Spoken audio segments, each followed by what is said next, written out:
Newton's second law with inclines. The fancier word for inclines is an inclined plane, a flat surface, or more generically, a ramp. I'm going to draw some general free body diagrams and go over the terminology for inclined plane problems. So we have W sub n, the normal weight, the component of the weight perpendicular to the plane. This is going to contribute to friction. I'll give you an example in a minute. W sub p is the component of weight parallel to the plane. This contributes to the acceleration of the object, if there is any acceleration. So here's the generic diagram. I'm going to draw the ramp this time, but I usually don't want to draw the ramp, but just to give you a context here, here's a ramp, side view, and there'll be an object on the ramp. It could be a car, a person, a sled, a skier, something on a slope, a ramp. Alright, so we want to concentrate on the object like we have been. We don't want to really draw the ramp. I'll erase it in a few minutes. But here's an object, and we want to draw the free body diagram. The first thing we've been drawing is the force of gravity. Force of gravity is still straight down. I'm going to use the shorthand notation now, W, for the force of gravity. W stands for weight, the force of gravity. You'll always have that vector, and you'll always have this vector. It's supposed to be a straight arrow. That's F sub n, the normal force. Just like we had when we had objects sitting on the floor, the normal force is perpendicular to the floor. The normal force here is perpendicular to the ramp.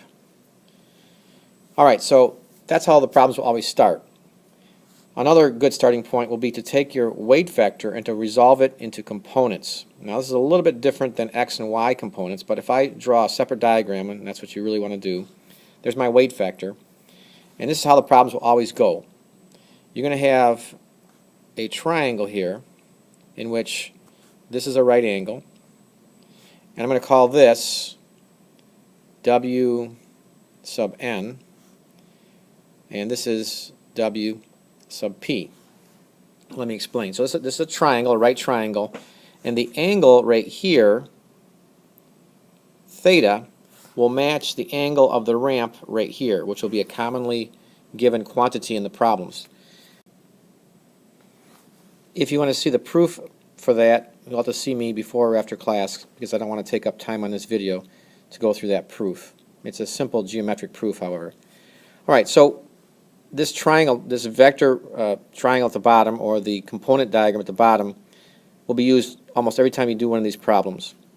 And what you'll do is, and I'm going to do this in generic terms right now, if you look at this triangle here at the bottom, if you take the cosine of that theta angle that I have right there, cosine of theta, that will equal W sub n, the normal weight component, which will end up being perpendicular to the ramp, over the actual weight. So W sub n will equal W times the cosine of theta. And this will happen every time we do these problems. I'm going to put that in a box right now, because that'll come up over and over again. And likewise, if you take the sine of theta, you end up with W sub p over W, or in other words, W sub p, which will be a component of the weight parallel with the ramp surface, is going to be equal to W times the sine of theta. Once again, I'll put a box around that. That'll come up a lot. Alright, so that's a common calculation you'll be doing on these problems, but I want to focus on the free body diagram here.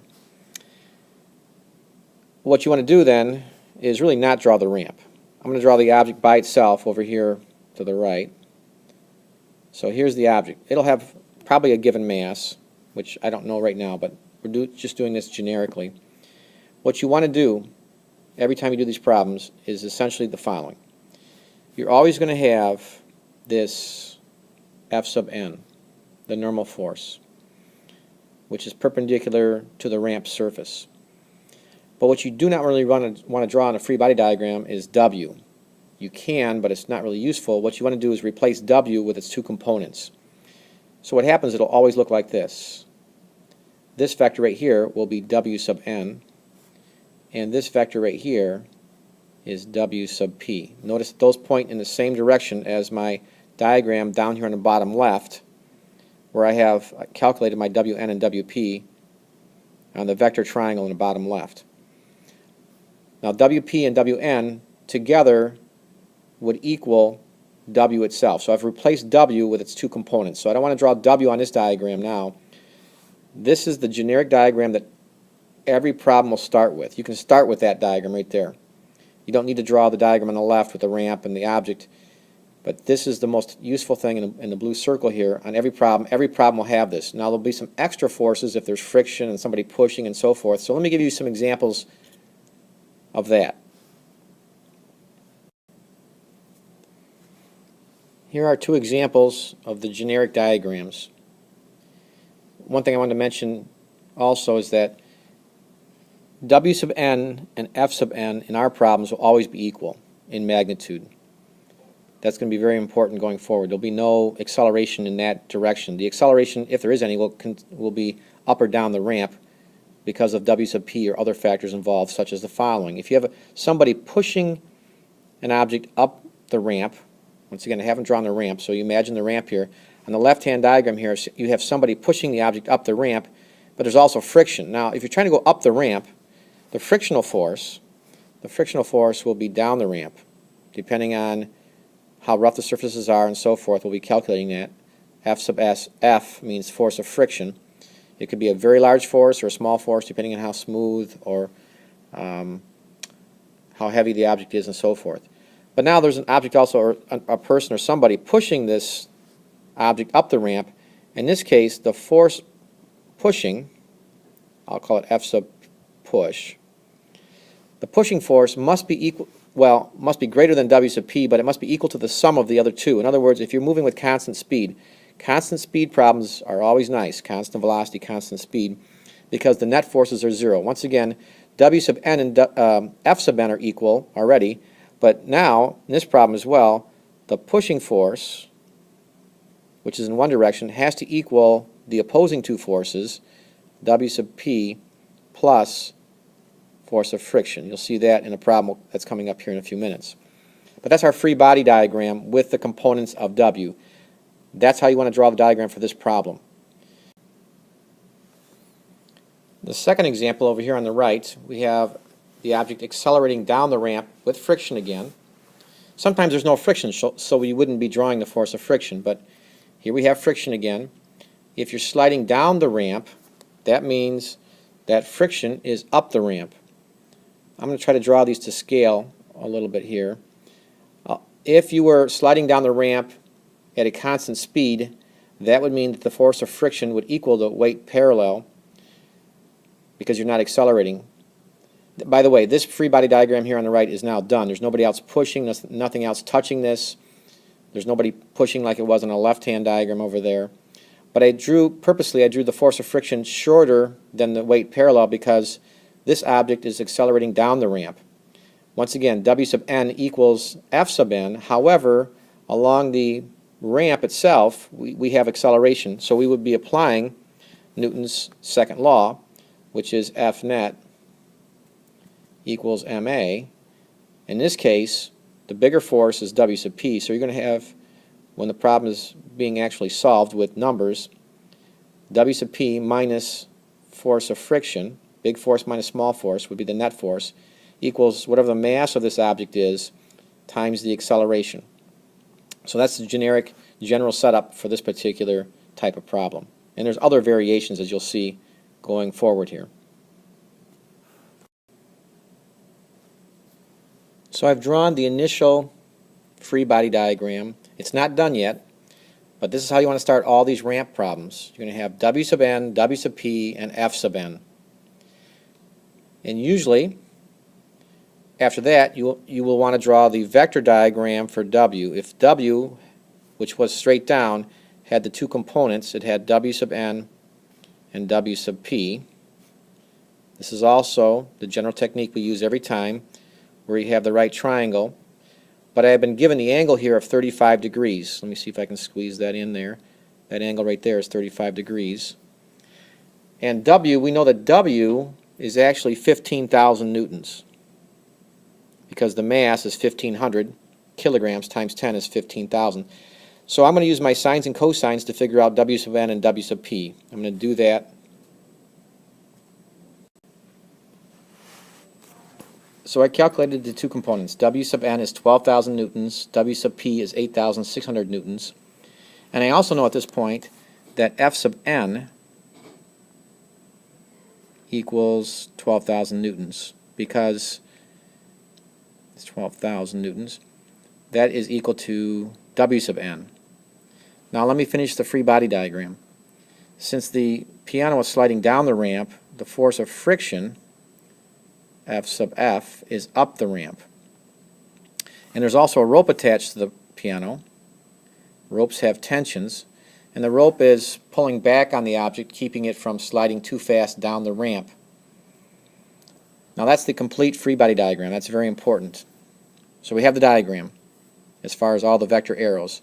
I can also calculate force of friction at this point because the equation for force of friction is mu times F normal, and we know mu is 0.25 and the force normal is 12,000 newtons, so the force of friction, F sub F, is 3,000 newtons. That's an important number. Another thing that's kind of nice about part A, so let me fully attack part A here, and that is that this is moving at constant velocity. Therefore, the acceleration is 0 and the F net is 0. So if we look at the forces that are parallel with the ramp, the W sub P, T, and F sub F, they have to cancel out. Or in other words, W sub P must equal T plus the force of friction. There's no acceleration. There's no F net equals ma. Well, W sub P is 8,600 newtons. That equals T plus the 3,000 newtons of friction.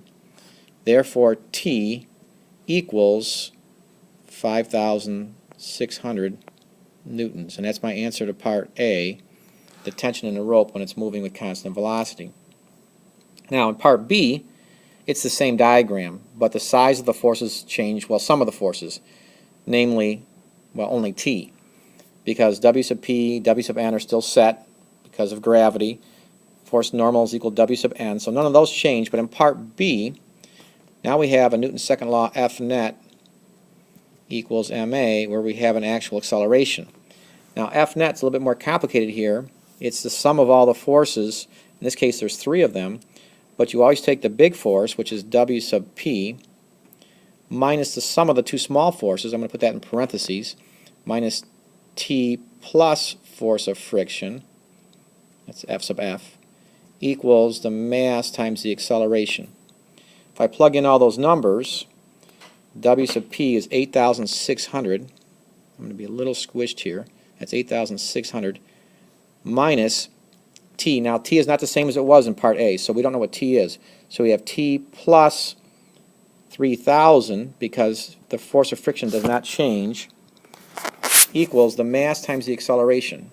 The mass is 1,500, bear with me here, times A. I'm a little off the screen here, so it's 1,500 times A. It tells me that the acceleration, is 1.5. So I'm going to have 1,500 times 1.5 over there on the right-hand side. Well, if you do all the math here, that's going to be 8,600 minus 3,000, which is 5,600 minus T equals 2,300. That's 1.5 times the 1,500 rounded off to 2 sig figs. Therefore, T, the tension in the rope when the piano is accelerating down the ramp, will be 3,300 newtons. That says 3,300 newtons, rounded off to 2 sig figs. So hopefully that doesn't last for too long and cause some damage at the bottom of the ramp.